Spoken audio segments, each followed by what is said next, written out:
नमस्कार दोस्तों, मैं हूं मनविंदर और मेरे चैनल पे आप सभी लोगों का बहुत स्वागत है। विपक्षी दलों के इंडियन नेशनल डेवलपमेंटल अलायंस यानी कि की तीसरी बैठक मुंबई में हो चुकी है। मीटिंग के दूसरे दिन यानी कि 1 सितंबर को गठबंधन ने 13 मेंबरों की कोऑर्डिनेशन कमेटी का ऐलान किया है, लेकिन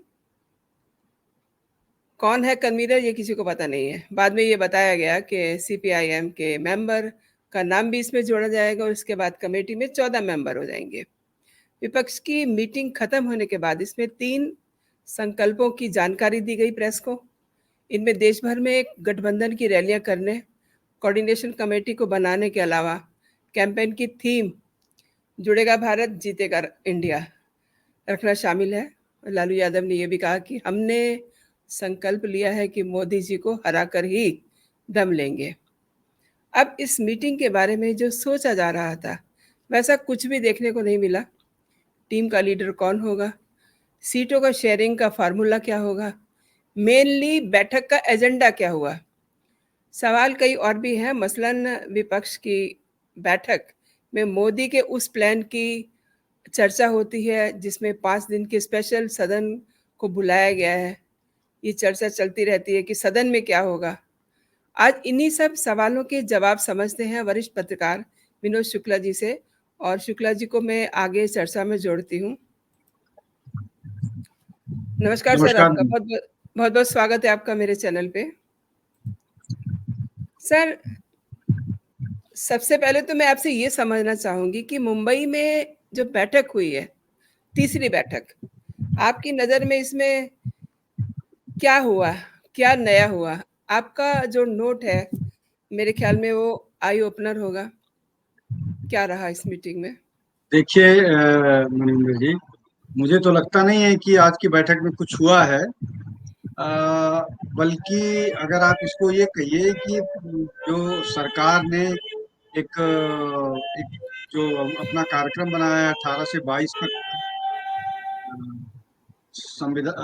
संसद के सत्र बुलाने का, जी। उस योजना ने या उस कार्यक्रम ने इस कार्यक्रम को डिरेल सा कर दिया।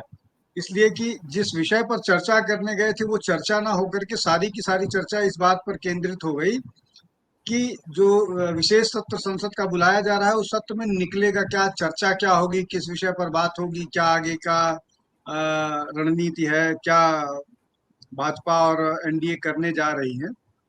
तो हुँ। ये सारा का सारा मसला उलझ के उसमें रह गया। इनकी अपनी योजना कुछ नहीं हुई।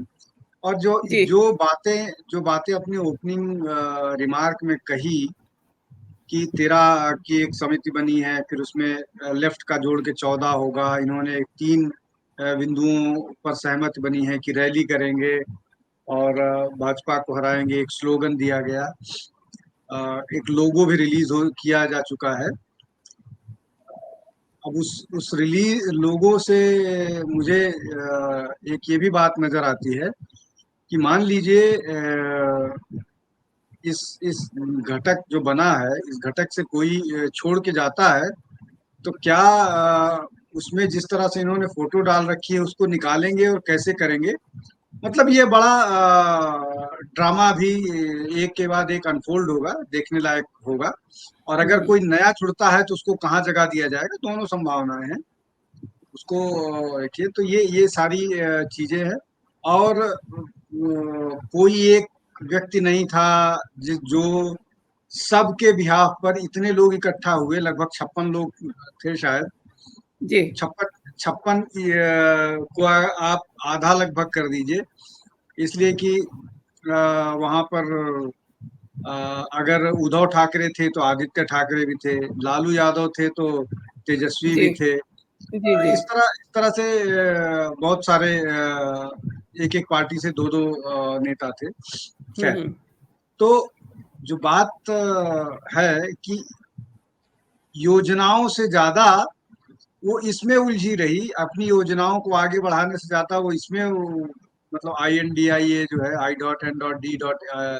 I.N.D.I.A जो है, वो जी। पूरे बैठक के दौरान इसी में उलझी रही कि जो विशेष सत्र है उसमें क्या होने वाला है। जी। और दूसरा ये कि अपनी अपनी योजनाएं इनके पास है ही नहीं है, जो लोगों के सामने प्रस्तुत कर पाए। ये घूम फिर के इनके पास घिसा पिटा महंगाई, सांप्रदायिकता हुँ, हुँ। और ये इन सब चीजों पर ये चर्चा करेंगे, और इन सब चीजों पर चर्चा करेंगे और मुंह की खाएंगे। जी मनिंदर जी। अच्छा, अभी तक इनका कोई एजेंडा क्लियर नहीं हुआ है। मतलब ऐसी कोई बैठक होती है, 3 बैठक हो चुकी हैं, कोई एजेंडा ही क्लियर नहीं है। देखिए, एजेंडा क्लियर होने के लिए सबसे बड़ी बात यह है कि आप अगर अगर आप कोई एजेंडा बनाते हैं हुँ, हुँ। और आप लोकसभा के चुनाव में जा रहे हैं, तो आपके पास एक राष्ट्र व्यापी विजन होना चाहिए। मतलब जो लोग हैं, नेता हैं इस घटक के, उनकी एक उनका एक ऑल इंडिया पर्सपेक्टिव होना चाहिए। अब मैं एक एक करके करता हूँ। जी। अ, स्टालिन, नीचे से ही चलते हैं। स्टालिन हाँ, हाँ। तमिलनाडु से आगे न सोच सकते हैं, न उनका विजन है। एग्ज़ैक्टली। उसके बाद केरल के जो नेता हैं वो बियॉन्ड, मतलब लेफ्ट और लेफ्ट वाले हैं। जी, वो केरल से आगे नहीं निकल पाएंगे। जी, वैसे ही आप वेस्ट बंगाल की नेता के बारे में सोचिए। जी। उनका भी मिजाज वैसा ही है। वेस्ट बंगाल से बाहर न निकल सकती बाहर हैं, न नहीं है। कुछ कर जी, सकती हैं, न बात कर सकती हैं। आप शिवसेना जो उद्धव गुट है उसकी और पहुंच जो है वो महाराष्ट्र से बाहर नहीं है। जी, जी, महाराष्ट्र में भी कुछ गिने चुने जिले के की पार्टी है। जी, अ, राष्ट्रवादी जो जिसको कहते हैं एनसीपी, नेशनलिस्ट राष्ट्रवादी कांग्रेस पार्टी, वो कुल 3 साढ़े 3 जिलों की, महाराष्ट्र के पूरे महाराष्ट्र की भी नहीं, 3 साढ़े 3 जिलों की मराठवाड़ा रीजन के की पार्टी जी, है। जी, अब अब आप उत्तर प्रदेश से जो शामिल हुए थे 2 लोग, एक तो समाजवादी पार्टी, उनका जनाधार जिस तरह से गिर रहा है, वो क्या हुँ, हुँ। किसके नेता हैं? मुसलमानों के नेता बचे हैं या यादवों के नेता बचे हैं? ये एक बड़ा संकट है। अ, जाट पॉलिटिक्स करने वाले जयंत चौधरी अपना ही चुनाव नहीं जीत पाते हैं। जी, ठीक है। तो इस तरह से जो जो लोग वहाँ इकट्ठा हुए हैं, वैसा वैसा ही आप जम्मू कश्मीर की बात कर लीजिए, वहाँ दोनों पार्टी के नेता हैं। अब जम्मू कश्मीर में लद्दाख हट जाने के बाद कितनी सीटें बचेंगी जो आप एनसीपी के पास जाएंगी, या अ, जो एनसीपी कह रहा हूँ, जो एनसी के पास, नेशनल कॉन्फ्रेंस के पास जाएगी, या जी, जो दूसरा दल है महबूबा मुफ्ती वाला, उसके पास जी, जाएगी। और ये भी 1 जिले 2 जिले की ही पार्टियां हैं। इनसे इससे ज्यादा इनका प्रभाव है नहीं। मध्य प्रदेश, राजस्थान, छत्तीसगढ़, यहाँ कांग्रेस और बीजेपी का ही मुकाबला होगा। कर्नाटक में भी कांग्रेस बीजेपी का मुकाबला होगा। जो दूसरा दल है वो जनता दल सेक्युलर, वो इस गठबंधन का हिस्सा नहीं है, और जहां जिस तरह की संभावनाएं कही जा रही हैं कि वो अलायंस में शायद भाजपा के साथ चुनाव लड़े, या ना भी लड़े तो उसके मतदाता कितना वोट करेंगे, वो और कांग्रेस के पास कितना जाएंगे, ये एक अभी आने वाले समय में बहुत सारी चीजें क्लियर होंगी। तो ये जो जितने भी नेता उसमें शामिल हैं, किसी भी नेता का ऑल इंडिया विजन है ही नहीं है। अगर आपके जी, जी, पास अगर आपके पास पैन इंडिया विजन नहीं है, आप पूरे देश के बारे में नहीं सोच सकते हैं, तो आप योजनाएं कैसे बनाएंगे? आप जब योजनाएं बनाएंगे तो अपने प्रदेश के लिए या अपने प्रभाव क्षेत्र के लिए बनाएंगे। और जब आप अपने प्रभाव क्षेत्र के लिए बनाएंगे तो आप बाकी लोगों को निग्लेक्ट करेंगे। जब आप बाकी लोगों को निग्लेक्ट करेंगे तो आप कैसे सबको लेके चल पाएंगे? तो बहुत मतलब इसको कहते हैं ना, व्यवहारिक विरोधाभास है। इस गठबंधन में व्यवहारिक विरोधाभास है। उस विरोधाभास का जवाब किसी नेता के पास नहीं है। एक भी ऐसा नेता नहीं है जो अपने प्रदेश से बाहर चुनाव जितवा पाए।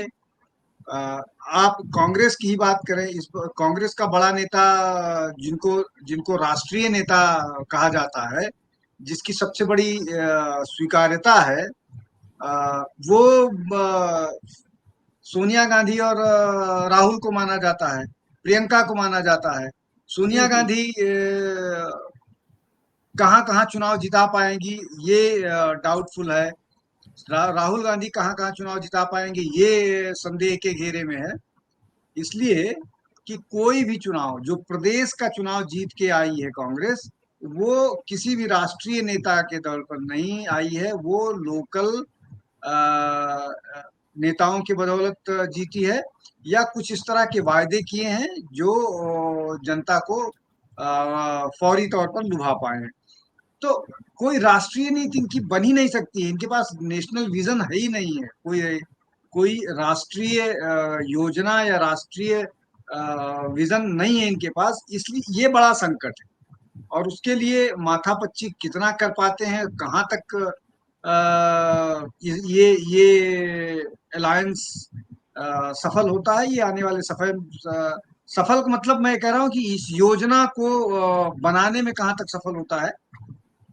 लागू करने का तो प्रश्न बाद में आएगा, पहले जब बनेगा तब। जी मनेंद्र। इनके किसी नेता से अगर कोई बात करे, पूछे कि इन्हें मोदी को क्यों हटाना है, तो इनके पास कोई लॉजिक नहीं है। आज लालू यादव ने मीटिंग के बाद ये कहा कि हमने संकल्प लिया है कि मोदी जी को हरा के ही दम लेंगे। और इनका, लालू यादव जी का इतिहास आपको पता ही है, और ये कह रहे हैं कि हम दम लेंगे मोदी जी को हरा के। तो कैसे, देखिए मतलब कैसे बयानबाजी इस तरीके की करते हैं? देखिए देखिए मनिंदर जी, बहुत इसको समझने की कोशिश कीजिए। हम्म। लालू का आप पूरा राजनीतिक इतिहास उठा करके देख लें तो लालू ये जो इस तरह के बयान हैं, इस तरह हम्म। के बयान दे करके वो अपने लोगों को आकर्षित करते हैं। जी। किसी किसी किसी के बारे में इस तरह का बयान दे करके जिससे उसको अपमानित किया जा सके, और यही बयान कि किसी को अपमानित करना, इसी को वो पिछड़े लोगों का इम्पावरमेंट बताने की कोशिश करते हैं। मतलब अगर आप उसको सीधे उसमें कहें तो हम्म। जो ये मंडल पॉलिटिक्स जो करते हैं, हाँ। वो जो मंडल पॉलिटिक्स से अब सिकुड़ के यादव और मुस्लिम पॉलिटिक्स हो गया है। तो जी, जी। ओबीसी पॉलिटिक्स, मंडल पॉलिटिक्स नहीं, ओबीसी पॉलिटिक्स जो करते हैं, जो जी। सिकुड़ के यादव और मुस्लिम पॉलिटिक्स हो गया है।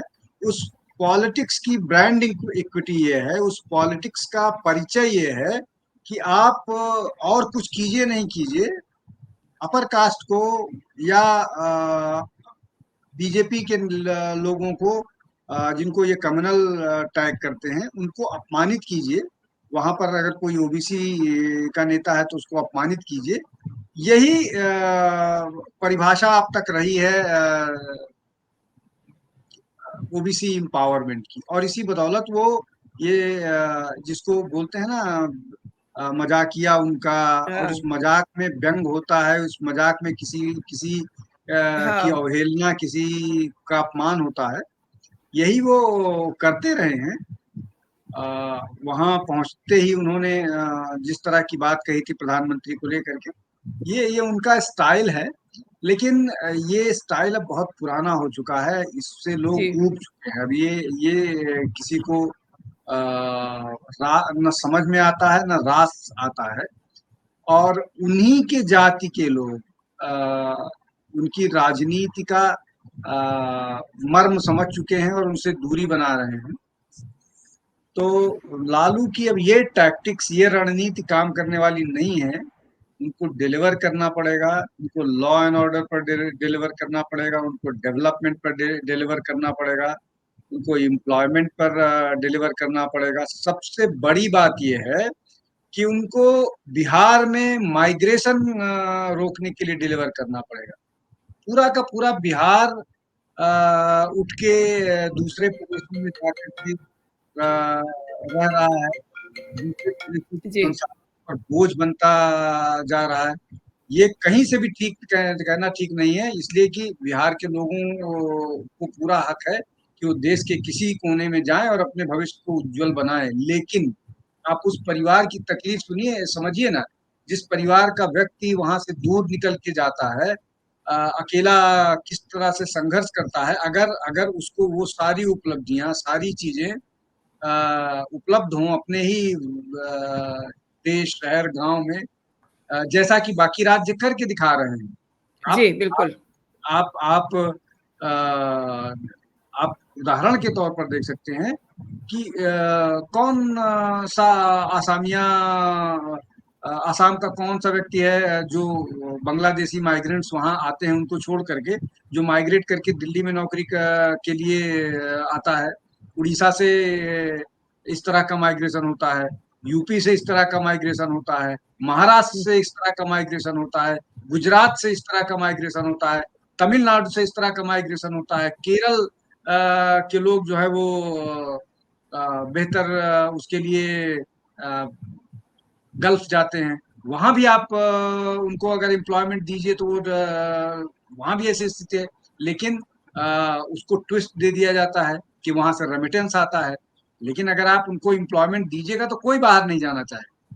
तो ये एक बड़ी, वेस्ट बंगाल पूरा उजड़ गया है, वहां से सारे लोग भाग के जाते हैं।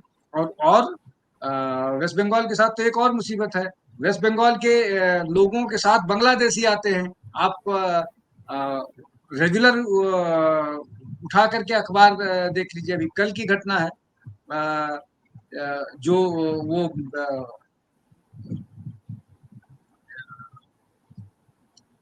मेट्रो पर जो ओह! अभी घटना घटी है, वो जी। उसको वो वेस्ट बंगाल कहा जा रहा है। इसके अलावा जो नू में घटना हुई उसमें वेस्ट बंगाल और रोहिंग्यास के इन्वॉल्वमेंट की हाँ, बात आ गई। पूरा दिल्ली में इस तरह के लोगों की बात आती है, जितना क्राइम होता है उसमें वेस्ट बंगाल तो भाई ये इसको इसको किसी न किसी तरह से तो निपटना पड़ेगा ना। आप आपके पास कोई विजन है इसके लिए, या आप चाहते हैं कि जो वेस्ट बंगाल में हो रहा है वो पूरे देश में हो जाए, जो बिहार में हो रहा है वो पूरे देश में हो जाए, या जो महाराष्ट्र में हुआ करता था कि उत्तर भारतीयों को मार के भगाया जाता था वो पूरे देश में हो जाए। तो ये सारे लोग, या नेशनलिस्ट कांग्रेस पार्टी के लोग जो जिस तरह की बातें करते थे, उन्होंने तो एक बॉम्ब ब्लास्ट तक को फेक रिपोर्ट कराया था। जी, ये बहुत सारे कॉन्ट्राडिक्शंस हैं। एनसीपी का अपना कॉन्ट्राडिक्शन सोनिया गांधी को लेकर के था, आप दोनों साथ हैं। जी, आम आदमी पार्टी का अपना कॉन्ट्राडिक्शन बीजेपी और कांग्रेस दोनों को लेकर के था, वो कांग्रेस के साथ खड़ी है। जी। ये बहुत बहुत सारे कॉन्ट्राडिक्शंस हैं जिनसे उनको निपटना होगा। और वो कैसे निपट पाएंगे ये आने वाला समय ही बताएगा। जी मनिंदर। आप ये देखिए, आपने जो बात कही है कि ये अंदर से अलग हैं, लेकिन इन्होंने अपनी थीम रखी है, जुड़ेगा भारत, जीतेगा इंडिया। अब आप देखिए, इनके अगर नारे को ही हम विश्लेषण करें तो आपने एक्चुअली सब चीज़ बता ही दी है। फिर भी मैं एक चीज़ जानना चाहती हूँ कि ये हमेशा कहते हैं कि हम फिर अगली बैठक में बैठेंगे। मतलब अभी सीट शेयरिंग पे कोई बात नहीं हुई है, एजेंडा कोई क्लियर नहीं है, इनका लीडर कौन है कोई तय नहीं है। आज फिर इन्होंने यही कहा है कि हम फिर से बैठेंगे। अब ये मतलब लड़ाई क्या बैठ के लड़ी जाती है? अगली बार ये फिर बैठेंगे, दिल्ली में बैठने वाले हैं। तो ये खड़े होकर के मोदी से लड़ाई कब लड़ेंगे? वैसे तो कहते हैं कि हम दम लेंगे मोदी को हरा के। सीट शेयरिंग पे कोई बात नहीं हुई है। क्या कहते हैं सर? देखिए, मैं आप बताऊं, सबसे पहले आपने जो जुड़ेगा भारत जीतेगा इंडिया, तो क्या जी, भारत टूटा हुआ है और भारत हारा हुआ है? बता दें एग्ज़ैक्टली। इसको। हाँ, एक बात।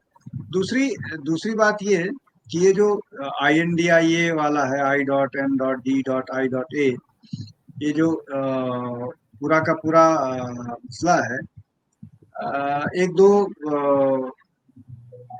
ऐसे यूट्यूब चैनल्स हैं जिनमें मैं डिबेट में जाता हूँ, हुँ, हुँ। जिनके बारे में ये कहा जाता है कि ये एंटी बीजेपी हैं।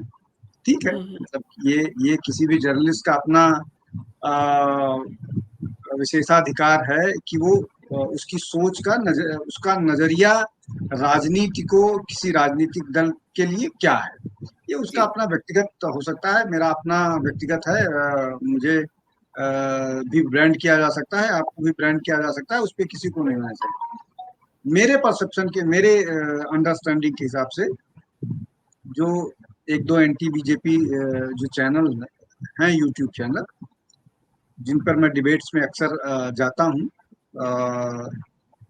इस नाते कि वहाँ पर बहुत सारी चीजें चर्चा के लिए मुझे अक्सर बुलाया जाता है, क्योंकि उनको मैंने नोटिफाई कर रखा है। तो उसमें से एक मैसेज आया, जो न्यूज पॉपअप होता है ना, जी, जी। तो उस न्यूज में था कि इंडिया, अ, मतलब इंडिया, वो मुझे हेडलाइन अभी ध्यान नहीं आ रही, लेकिन उसका मतलब ये था, अभी बता, उसका लब्बुलवाब यही था कि भारत जो है वो जीता, भारत जीता। तो भाई और अगर मान लीजिए कल मैं तो ये समझ के उसको खोला कि ये INDIA की बात कर रहे हैं, लेकिन वो कुछ हुँ, और निकला। तो ये कंफ्यूजन बहुत रहेगा कि जी, इंडिया हारा तो हम इंडिया हारा, मतलब मान लीजिए अलायंस जीता, तो इंडिया अलायंस जीता तो हम क्या बोलेंगे, इंडिया अलायंस जीता या इंडिया जीता। ये हुँ। कंफ्यूजन बहुत रहेगा। तो जी, ये ये सारी चीजें धीरे धीरे वो आएंगी। अब रही बात इनकी योजनाओं की, ये क्या करेंगे, सीट शेयरिंग कैसे करेंगे, अब मैं इस पे छोटी सी बात ये आपको बता दूं कि क्या वेस्ट बंगाल में समाजवादी पार्टी लड़ेगी या कांग्रेस लड़ेगी, और कांग्रेस लड़ेगी तो वो और लेफ्ट भी लड़ेगी, तो कांग्रेस को ममता बनर्जी कितनी सीट देंगी, लेफ्ट को कितनी सीट देने के लिए तैयार होंगी, और क्यों तैयार हो जाएंगी जब वो अकेले दम पर 22 और सीट जीती हो इस बार 19 में, और उसके पहले ज्यादा सीट जीती थी। केरल में लेफ्ट और कांग्रेस का आपसी गठबंधन है, वहां तीसरे आदमी को क्यों घुसने देंगे। DMK कांग्रेस को कितनी सीट देगी तमिलनाडु में, या शिवसेना, उद्धव, राष्ट्रवादी कांग्रेस पार्टी कितनी सीटों, और कांग्रेस कितनी सीटों पर महाराष्ट्र में चुनाव लड़ेगी, और एक दूसरे के साथ कितनी सीटों पर समझौता करेंगे। ये बिहार में कितनी सीटें कांग्रेस को देंगे नीतीश कुमार, नीतीश कुमार को कितनी सीटें राष्ट्रवादी जनता पार्टी देगी, RJD, राष्ट्रीयवादी जनता दल कितनी सीटें देंगे। तो ये अपने अपने प्रदेशों में इनकी पकड़ है, जहां जहां पर वहां पर ये जीत पाएंगे, लेकिन उससे अलग हटके इनकी कोई पहचान नहीं है, और ये एक दूसरे को कॉम्प्लीमेंट नहीं कर पाएंगे। इसलिए अगर इनका एक दूसरे का वोट जुड़ नहीं रहा है एक दूसरे के साथ, अगर कांग्रेस का वोट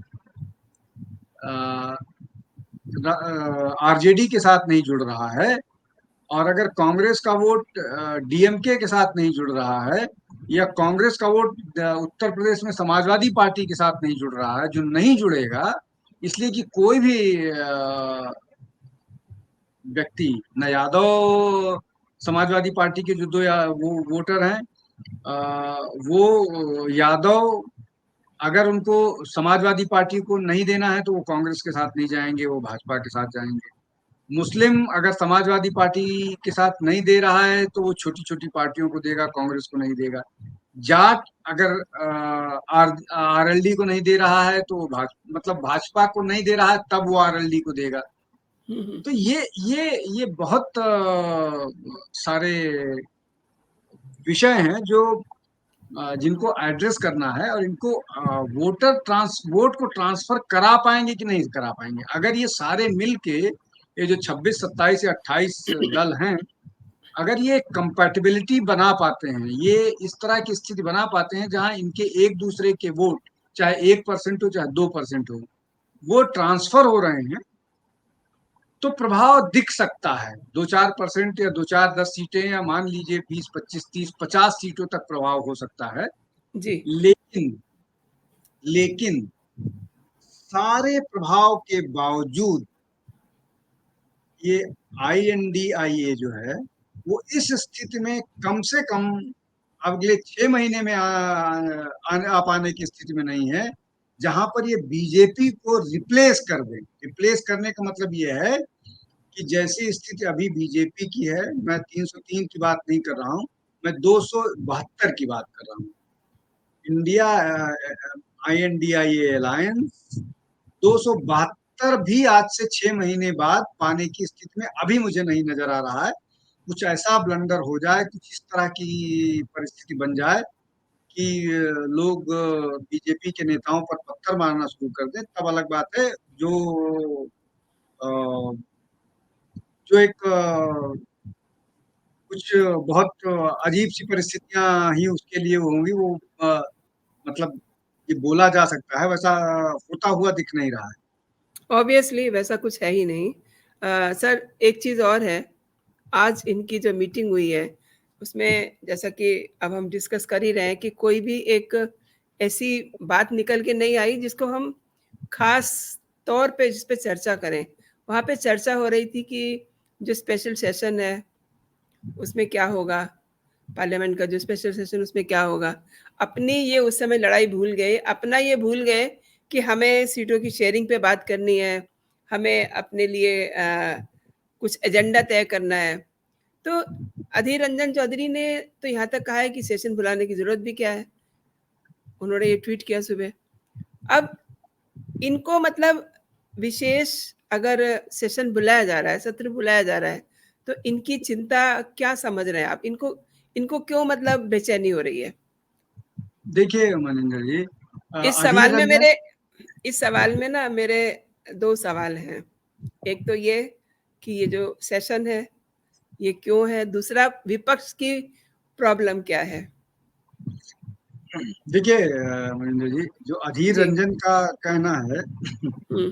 कि सेशन क्यों बुलाया गया, ये प्रश्न वैसा ही है कि कोई बीजेपी नेता कहे कि INDIA की बैठक क्यों हुई। बैठक क्यों है? तो जी। जी जी, तो ये इसका कोई मतलब नहीं है। हुँ, सरकार हुँ। का अपना काम है, सरकार किस तरह से कार्य करती है, और ये सरकार का और पार्लियामेंट जो लोग उसके कॉम्पिटेंट अथॉरिटीज हैं, उन्होंने निर्णय लिया है, और ये उस निर्णय को सबका, सारे चुने हुए प्रतिनिधियों का को पालन करना उनका कर्तव्य है, और उस पे उनके विवेक पर प्रश्न करना अपने आप में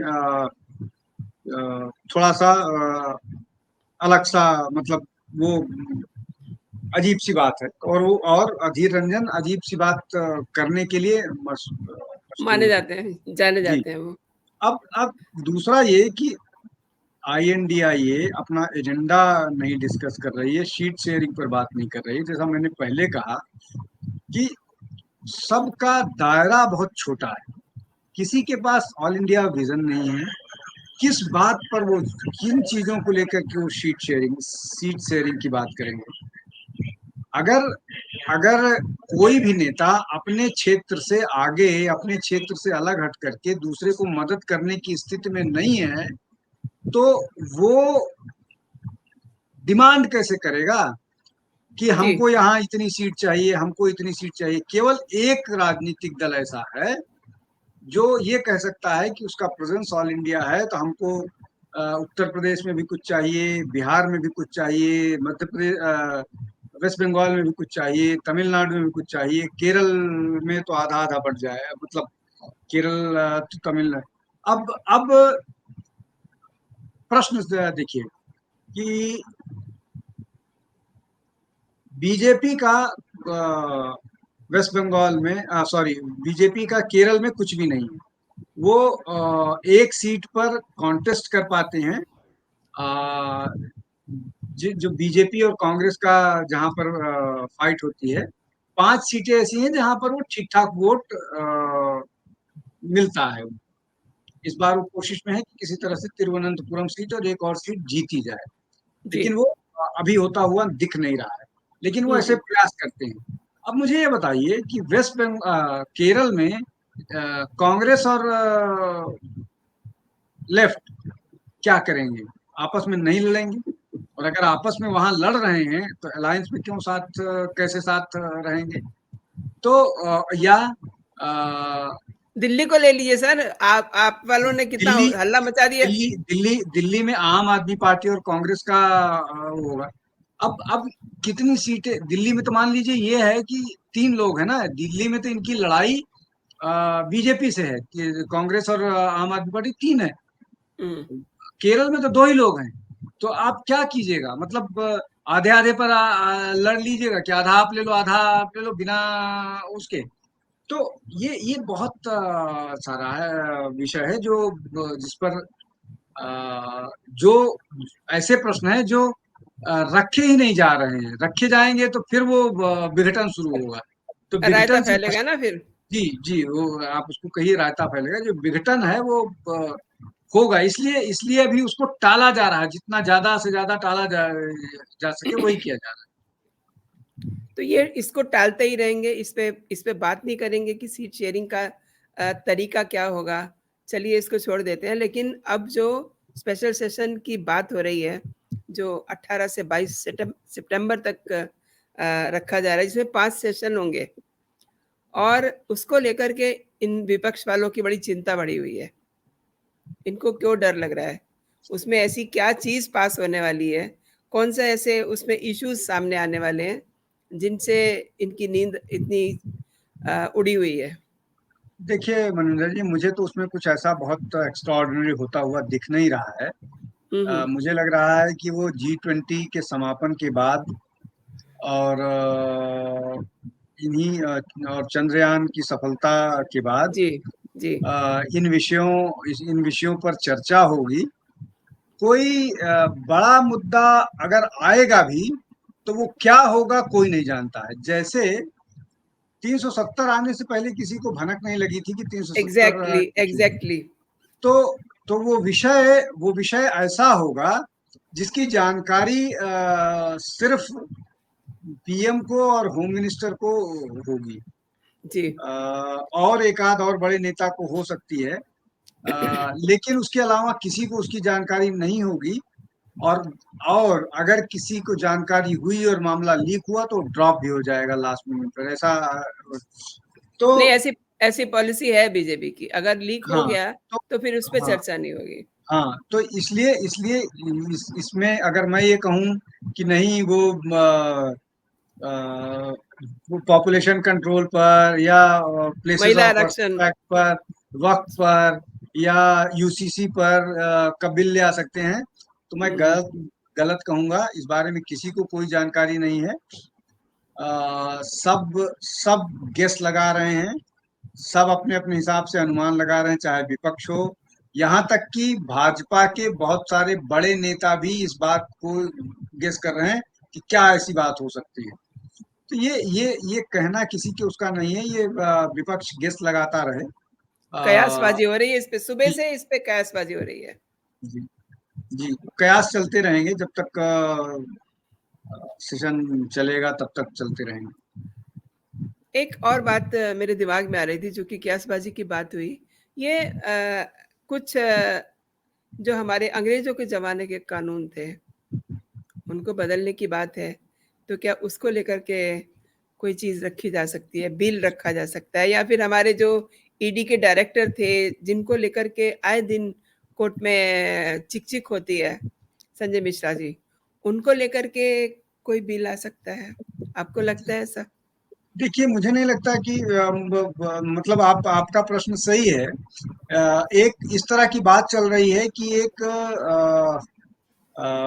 पीआईओ मतलब कोई इन्वेस्टिगेशन ऑफिसर करके पोस्ट क्रिएट, मुझे भी एग्जैक्ट ध्यान नहीं पोस्ट आ रहा है, पोस्ट क्रिएट की क्रिएट कर जाएगी जो और उस जो जो ईडी, सीबीआई यस, और यस, इन्वेस्टिगेशन को सुपरवाइज करेगा। और ऐसा सुपरवाइज़ एक करेगा। तो संजय मिश्रा को उसकी जिम्मेदारी दे दी जाएगी। तो लेकिन ये इतना बड़ा मसला नहीं था है कि उसके लिए स्पेशल सेशन बुलाया जाए। इस तरह की चीजें हो सकती हैं बिल्कुल। 5 दिन जब चर्चा करेंगे तो ऐसा तो नहीं है कि 5 दिन में एक ही कोई विषय होगा।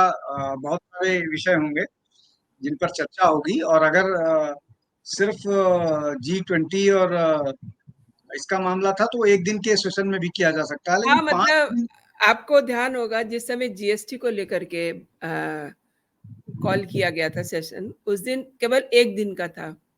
हम्म, अगर कोई एक मुद्दा होता, तो 1 दिन के लिए कॉल करते ना, ये 5 बिल्कुल। दिन का है हाँ, और इसमें तो 5 जी, तो मुझे लग रहा है कि कुछ विषय जरूर आएंगे जिन पर चर्चा चाहेंगे, जिन पे बहस करना चाहेंगे, और जैसा सरकार और विपक्ष वो करेंगे। कुछ मोदी बड़ा करने जा रहे हैं।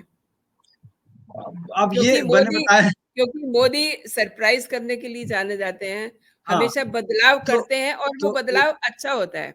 हाँ, तो सरप्राइज के लिए हम सबको तैयार रहना चाहिए। और वो सरप्राइज देखते हैं क्या होता है। मतलब मैं कम से कम गेस कर पाने के कयास लगाऊंगा, और गलत साबित होऊंगा उससे अच्छा मैं इस पर कोई कयास नहीं लगाऊंगा और इंतजार करूंगा कि क्या होता है। शुक्ला जी बहुत-बहुत शुक्रिया आपका, मेरे शो के लिए समय निकालने के लिए बहुत-बहुत धन्यवाद आपका। नमस्कार। नमस्कार।